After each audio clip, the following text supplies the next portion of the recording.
The fight for reproductive justice is really one about having the freedom to decide when to parent, how to become a parent, and also to be able to raise your child in safe, healthy, and thriving environments. While abortion is banned in Tennessee, it's also hard for women to even protect themselves from getting pregnant if they choose not to be mothers. If you choose the parenthood is not for you, then you should be able to have all the resources that are available out there for you to not become a parent, and that includes also access for abortion. We brought a delegation of 6 state legislators from the United States to Brazil to examine the comparisons and contrasts between the maternal health and abortion rights. I think it matters for U.S. legislators to get this global perspective because we really are living in a global society.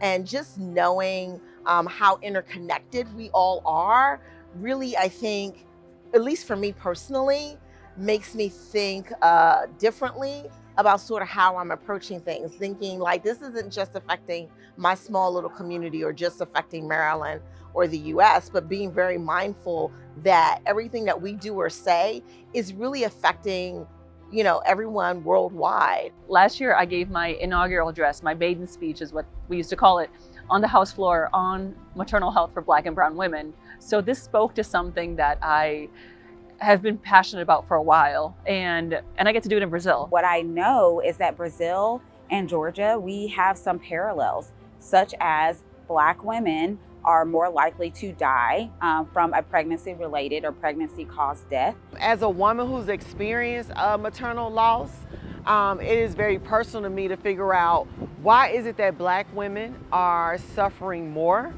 than anyone else, regardless if it's in Brazil or in the United States. Arizona has long been a state that is very hostile to abortion rights, so to have this opportunity to come see for ourselves how people are dealing with the reproductive rights landscape and combating similar disinformation to what we're seeing in the United States, it really seems like a once-in-a-lifetime opportunity. We are now in our 5th delegation of legislators traveling to Latin America, and in every single country the story is the same.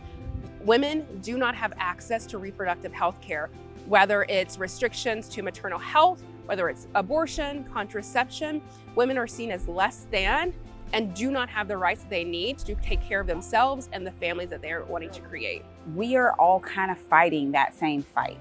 It might look slightly different in one place or the other, but ultimately, when we have these conversations, I'm like, yep, that sounds very familiar. It is an international coalition that we must build within each other to fight for justice, to fight for opportunities, and to make sure our children can access better opportunities than we could. The patterns that we see in the playbook that we're seeing in the United States, there's a similar playbook here. Then perhaps we can get together and make a playbook of our own too. That's going to be fact-based, that's going to be stories-based, that's going to be done for good. So in this moment where those positions of the war are fighting one to another, it's very, very crucial that we realize that the fight for reproductive justice is not a fight that is local, but it's a fight that's universal. In the United States, it's really easy to feel like you are alone, but when you are connected in solidarity with women in every parts of Brazil, you recognize that my fights aren't all that different. The movement towards authoritarianism,